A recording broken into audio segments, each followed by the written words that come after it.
The mind is sharper and keener in uninterrupted solitude. Originality thrives in seclusion free of outside influences, beating upon us to cripple the creative mind. Be alone. That is the secret to invention. And that was said by Nikola Tesla. And obviously Nikola Tesla was a man who was a groundbreaking individual who discovered so many things that we didn't even think were possible. And the reason why I'm touching on this quote is because this actually ties into what I'm about to tell you about the importance of seclusion, of solitude, of being alone with yourself, which is something we so often want to avoid.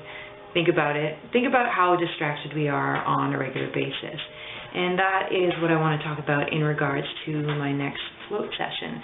So to keep you up to date, I ended up going to Float Toronto on Christmas, and I made a brief video.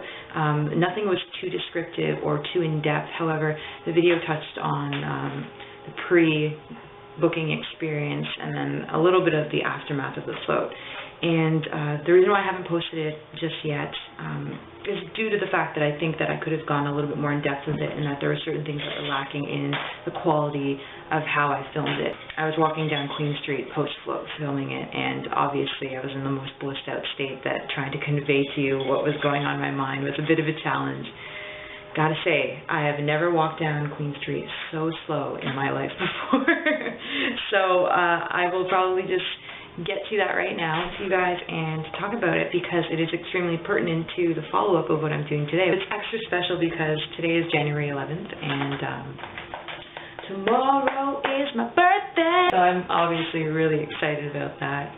Third time's a charm. So the relevance of this video obviously ties into today, because I will actually be going for float number 3, and I'm very excited. So what's happening next is that I'm going to go tonight at 9 p.m. and we'll see what the experience will be like. It's going to be another hour session. It's very tricky to get the 2-hour unless you book like weeks in advance, because people obviously love to get the 2-hour session in. I completely understand that. Once you get past that 1-hour threshold, or if you have that trouble relaxing into your body and into your mind, like past the 1-hour point is usually the point where everyone's like, wow, the session ended, I was so ready to go deeper into that.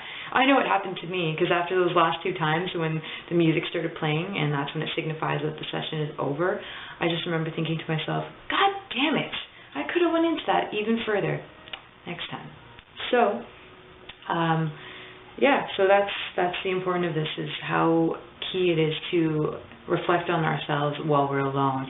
And I've convinced myself in the past that I've really enjoyed my alone time and really was so solid at having alone time with myself. But don't be fooled, my friends. If you're alone with yourself, that means like not being distracted. That means not going on BuzzFeed. That means not going on Tumblr. That means not looking at cat videos. I mean, you could still be alone with yourself eating Cheetos in your room, but you might still be distracting yourself. So I caught myself doing that at times where I was like, no, I really know how to be alone.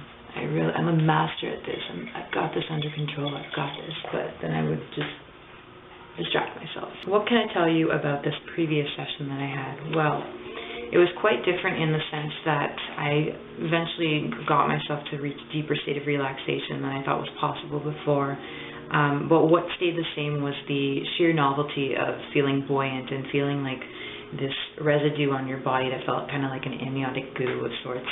And that was still equally as fascinating and very nice to feel and sit within. And so I'm hoping and I'm thinking that it'll probably be the same when I go back today. But what was different was how I approached the tank. So last time I didn't stretch prior towards going. This time I exercised before and stretched and got a good nap in to make sure that I didn't fall asleep and that there wasn't as much tension experienced within the body. Because that's key. You want to eliminate any kind of distraction that your mind is going to pick up on, whether that's hunger, the urge to pee, the urge to move around, tension in the body. So if you can go into it before you go to the tank, just make sure that you take those steps to relax yourself and get those key core things settled. So eating food, not being sleepy, all that. You understand that. So what was interesting was the increased awareness of the subtleties in my body's movement. What I tried to do throughout the whole session actually was moving in such a subtle way that I would have enough control over my movement but not put too much movement into the tank so that I would hit the side of it, because I think I explained this before, but hitting the side of the tank is what really takes you back into the experience of being in the tank and knowing that you're there, as opposed to reaching out and feeling like as if you're in space or somewhere else, far beyond the physical plane. So my experience was just working with the body's awareness of touch, of sense, of movement in such subtle, minute ways, but also being aware of what my vision was doing, because once stimuli is stripped away, there's so much that can happen because you're almost becoming a blank slate in that regard. So it's more about I almost said sensual deprivation, sensual experiences. It's more about sensory reduction. Depriving your senses is more of a calculated process to do so. In fact, most people wouldn't be as inclined to go with that because it's a very daunting and in-depth process. I believe that you have to sever a certain nerve pathway to actually deprive you of all senses, upon my research of what I've heard. The important thing that was worth noting was the complete mental stillness that was felt towards the end, as well as the awareness of the space that I was able to take note of between thoughts. The cyclical pattern of checking is something that many of us experience on the daily, and when you think about it, it's just very commonplace, normal things. Waking up, checking your email first thing in the morning, checking the text messages that you may have missed, checking missed calls, checking yourself in the mirror. It's something that becomes a very prevalent thing. And so what I noticed was post-float, while I was in the lounge writing and relaxing and reflecting, I noticed that there was a lot of space between that urge or that inclination to check. And there was also space between the thoughts that said, let's go check this, let's go see what's up on the other end. There was this calming relaxation and stillness that didn't feel the need to buy into that experience at that point in time, which is very freeing and certainly very noticeable for me, because when that happened, I was actually very impressed by the amount of space and mental clarity I felt that I didn't have this inclination to check. My current conscious state and the raw material of thoughts that tend to have a more incessant, frantic, fast pace, energy attached to it, was slowed down immensely. And my ability to write was one thing that was actually super interesting to note about, because my ability to write was almost seamless and so much easier and so much quicker to get into, whereas if I didn't float, I might have opened up my journal, picked a page and started writing, and then stopped after 10 minutes and then went back to it an hour later, or it would have been a more labored thing. It would have been something that would have taken more mental energy and discipline, whereas after the tank, it wasn't the case. I was able to really flow with my writing in a very cohesive fashion, and the words and thoughts followed a very cohesive fashion, so it wasn't jumbled and all over the place.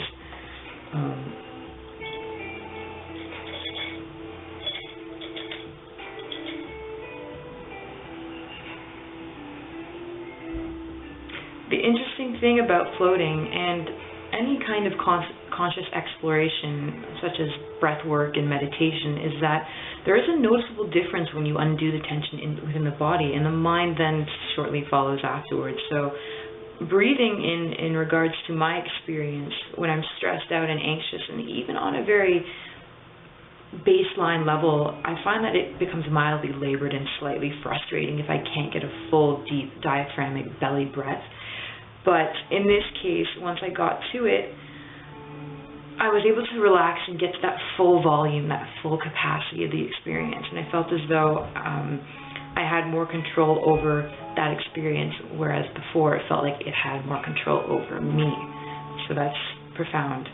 As I sit here and actually recount on the experience and think about what I went through, I realized that on the daily, it's quite the opposite. And you notice this when you exercise or go out dancing after an awesome night with your friends. Your body gets into a deeper relaxation. You're able to sleep a lot better. And that's something that they talk about in bioenergetics, like being able to release the tension through vibrating, shaking, using your mouth, using your voice, using your breath, kicking, and doing very vigorous movements. It makes me get in touch with this knowing that we all already have, which is when we're at our most relaxed state, is that that's the state that we're most receptive. That's a state that we're able to get down to writing that last piece of poetry, or writing that last score of music, or understanding the formula. Like that, when you're in that receptive flow state, that's when when you're basically able to do so much more with your potential. And so the mind needs to be programmed for full receptivity. The path to do so is large and varied and possible with acute awareness and discipline, but you can really take it and stretch it beyond the limits of your perception, beyond the limits of what you think you're capable of, which is so fascinating, which is why I'm so excited and interested in learning about this, because you're understanding yourself on a deeper level. And floating is just one aspect of it. Like I said, it's so varied and large, so we can really take it beyond that point and use it in such a valuable way. We have layers, many, many layers, that help filter out and assimilate necessary sensory input, and we have a feedback system that relates to it and engages and lives within the mind. And so it's a complex inner mechanism of the ego or I, which protects us as well, and enhances and protects our information and projects our information based off of not only stimuli but information from the outward world, and a system that projects through, which I believe then translates to emotional energy and feelings.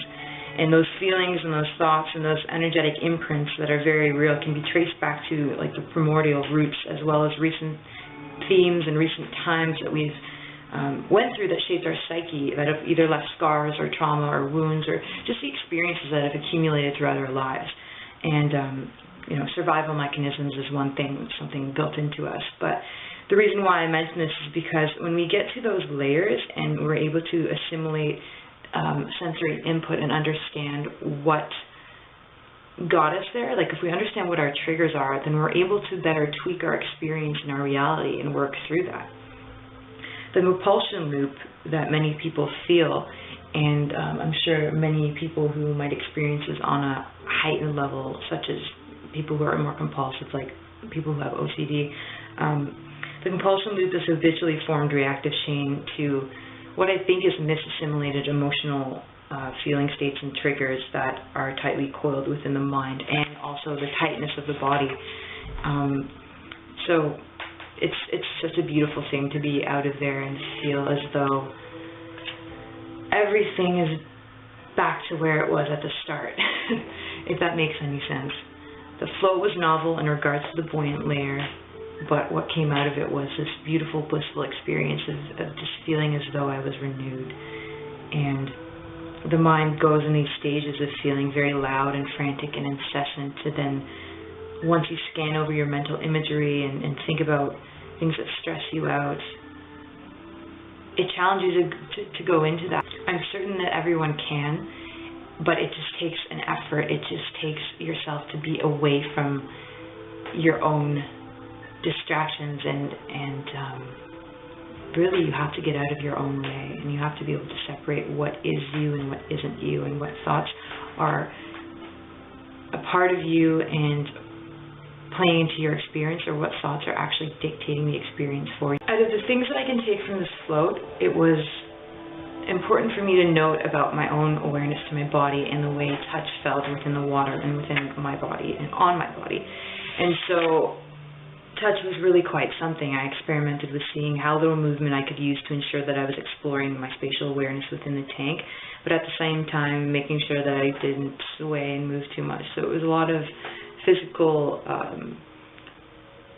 relaxation paired with the challenge of trying to remain as still as possible. The next thing, after feeling really relaxed, I noticed that there was a lot of visual trippiness. There's a lot of visuals that came, and the most prevalent one was when my eyes were both open and closed. Now, when my eyes were opened, obviously, like I said before, you just see this black canvas, this darkness, and you don't know where it begins and where it ends until you open the door, which I don't recommend. So the darkness is something that you see everywhere, but when your eyes start to relax, certain things tend to shift within the visual field. And with me, I began seeing this very dark purple canvas that just came right over my visual field. And it was so dark it almost looked like the black, but it was just a little bit lighter in color with a purple glow. And every time my eyes darted from the right to the left, to the left to the right, side to side, up and down, there came these ink blots that were obviously black in color to contrast with the purple canvas, and the ink blots would dart wherever my eyes would go, and they would take on different shapes. So sometimes they just looked like ink blots, and sometimes they looked like they were expanding in all different directions and morphing. And I just remember looking at it and thinking, okay, like that's the thing right now. Can I turn it off? Let's see. So I shut my eyes, and a few minutes later they kept happening with my eyes closed. And then eventually it shifted from being ink blots to like these very intricate, subtle patterns.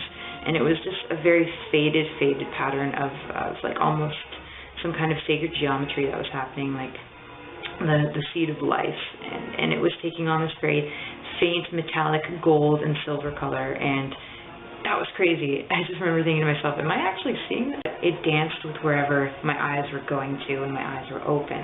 And then when my eyes were closed and I was seeing that metallic gold, green, silver color, it was just almost breathing. Another part to it was waking up, or feeling like I was waking up, but I know I wasn't sleeping because I wasn't tired, but I had that similar sensation to where one feels as though they're falling when they're about to go to sleep. And that probably happened within like the half hour of the experience. And so I started closing my eyelids and this time getting into a very deep breath and moving and breathing with it. And then I started to jolt. I just jolted up, and I felt as though I woke up from a shock, like in a dream, or falling asleep, or falling down. And that startling energy shook me for a brief moment in time. However, I went back to relaxing into the water and paying attention to the darkness once again, and just removing any sort of like redundancies that came with the experience. Anything that was unnecessary, I tried to strip that away by just focusing inwards.